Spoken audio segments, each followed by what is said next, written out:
नाज़रीन M soil official page के साथ आपकी खिदमत में हाजिर हूँ। नाज़रीन इस वक्त मैं मौजूद हूँ डुडियाल शहर में, और मेरे साथ एक ऐसी शख्सियत मौजूद है जिन्होंने आज से 10 साल 12 साल कबल जो है वो डुडियाल में फलाई कामों के हवाले से एक कदम उठाया, और आज भी माशाल्लाह इनका काम पूरे डुडियाल में और पूरे आज़ाद कश्मीर में जो है वो बोलता है।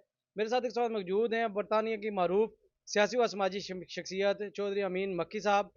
अमीन मक्की साहब का शुमार जो है वो डुडियाल के उन लोगों में होता है जिन्होंने हमेशा डडियाल में फलाई कामों में बढ़ चढ़ कर हिस्सा लिया है। अल अमीन सलाई कढ़ाई सेंटर और करम लाई वेलफेयर ट्रस्ट के साथ मिलकर इन्होंने डडियाल में बेशुमार प्रोजेक्ट किए हैं। इस वक्त मेरे साथ अमीन साहब मौजूद हैं, इनसे बात का आगाज़ करते हैं और इनसे जानने की कोशिश करते हैं कि जो फलाई कामों का जज्बा है इनके अंदर कब पैदा हुआ और इस काम का आगाज़ इन्होंने कितने साल पहले किया। इस वक्त मेरे साथ अमीन साहब मौजूद है, आइए इनसे बात का आगाज़ करते हैं। अस्सलाम वालेकुम। वालेकुम अस्सलाम वरहमतुल्लाहि वबरकातुहू। अमीन साहब, मिगी ये दसो कि डडियाल शहर ने अंदर सब दी पहले सौकड़ा प्रोजेक्ट स्टार्ट किया सी और इस वेले तक सौकड़े कड़े प्रोजेक्ट कर चुके हो। औज़ुबिल्लाहि मिनश्शैतानिर्रजीम बिस्मिल्लाहिर्रहमानिर्रहीम।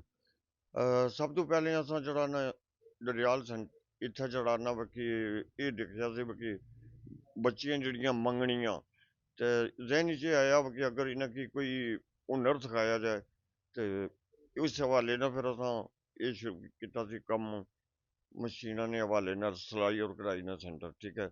तो माशाअल्लाह असां पिछले 10 साल हो गए इत्थे डडियाल विच कम करने ते कम असां 1000 बच्ची की जड़ा ना बल्कि ट्रेनिंग तो बाद free of cost, no charges no fees ते 1000 मशीन असां बच्चियां की दे चुके हैं तहसील डडियाल विच।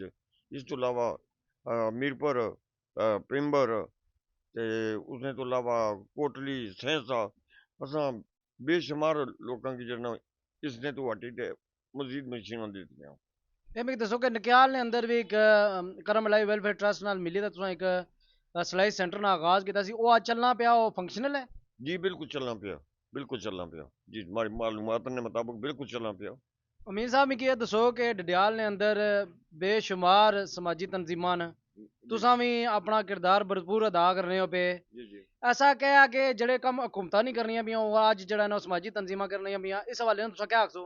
असां ये आखने कि अपनी बसात के मुताबिक असां दोस्तों की जाने पहचाने वाले की कन्विंस कर रहे हैं कि पंजाब तो अलावा या पाकिस्तान तो अलावा डडियाल ने बेआईन भी जरा ना तकरीबन गुरबत है, कुछ गुरबत है ते जड़े ने साहब बसात लोग उन्हें अपील करता कि जड़ा ना इन सिलसिले में बढ़ चढ़ के हिस्सा लें, जैसा कि ब्लड बैंक होया, डिलाइसिस सेंटर होया।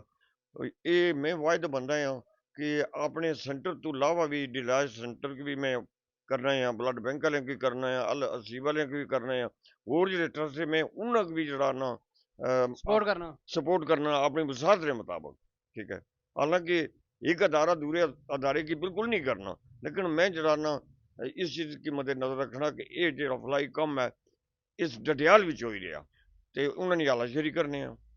अमीन साहब, मिगी ये दसो कि डडियाल शहर ने अंदर अज भी गुरबत है, अफलास है, लोगों को करोड़ां रुपए न, लेकिन वो डडियाल ने अंदर इन्वेस्ट नहीं करने, बाहर मुल्कों में भेजने पे सब दी पहला आकर डडियाल ने लोगों ने करना नहीं है, जेड़े गरीब है मजलूम है जिन्हों को 2 वक्त की रोटी ना हासूल मुमकिन ना मुमकिन है जिन्होंने वास्ते। सब तो पहले तो यह है कि जरा ना तुमने जरा अपना गवांढी है सारे तो पहले उसने हक है, फिर उसने तो बाद अपने महल्ले ना हक है, उस तो बाद तहसील डडियाल ना हक है।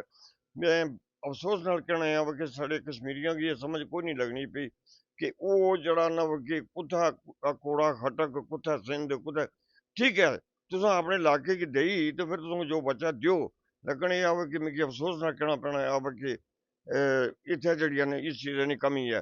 ताकि साढ़ा फलाना पीर है फलाना मौलवी है असें फलाने आखेआ टिंगेआ कि नो नो, सब तो पहले डडियाल, डडियाल तो बाद जड़ा ना तुम बाहर जिधर मर्जी जाओ।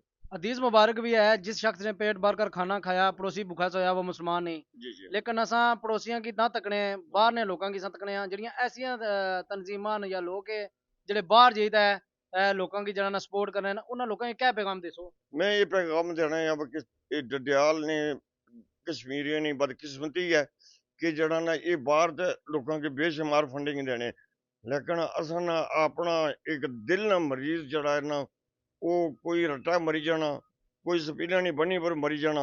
मैं साफी बरादरी का भी अपील करता है कि नारा लाओ कि इतना जड़ना हॉस्पिटल होना चाहिए दिल ने मरीजों वास्ते कि जड़ना असें कि दर दर ने धक्के ना खाने पैन।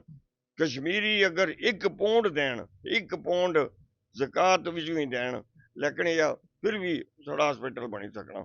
मैं सब तो ज्यादा जोर इस चीज ते देसां कि जेह्ड़े साढ़े कश्मीरी दर दर ने धक्के खाने पिंडी होटलां च रैह्ने और इतने खर्चात करने लेकिन बंदा उन्होंने हॉस्पिटल पहुंचने तो पहले ही मरी जाना। बिल्कुल नाजरीन तुसां माड़े नाल तकने सब के अमीन मक्की साहब मौजूद सन। अमीन मक्की साहब जेह्ड़े ना इन्हां डडियाल दे अंदर बेशुमार प्रोजेक्ट कीते अल अमीन सलाई कलाई सेंटर और करम लाई वेलफेयर ट्रस्ट नाल मिली ते इन्हां रोजगार स्कीम भी कीती है जिसने विच इन्हां रक्षे भी लोकां गी दित्ते न और 1000 औरत जेह्ड़ी है उन्हां गी मशीनां देई चुके न। ये जेह्ड़े सलाई सेंटर है मुख्तलिफ जगह पर मौजूद है और अमीन साहब ने यह भी आना कि इन इस कम्मै दी हट्टी दा भी डडियाल की जेह्ड़ी मेन चीज़ जरूरत है वो है कि डडियाल ने अंदर अस्पताल ठीक नहीं है जिसकी वजह थी बेशुमार लोग हार्ट अटैक ने रस्ते च दम तोड़ी जाने केईं लोग एमरजेंसी की सूरत फर्स्ट एड ना होने की वजह थी रस्ते में दम तोड़ी जाने। असेंगी चाहिए है कि सारे ओवरसीज कश्मीरी जिदा जिदा मौजूद न और सारे या डडियाली जिदा जिदा भी हैन और रली मिली डडियाल के अंदर एक खूबसूरत जहा अस्पताल कायम करन ताकि लोगों की रिलीफ लभी सके। अपने मेजबान मोहम्मद सोहेल की दो इजाजत है। अल्लाह हाफिज़।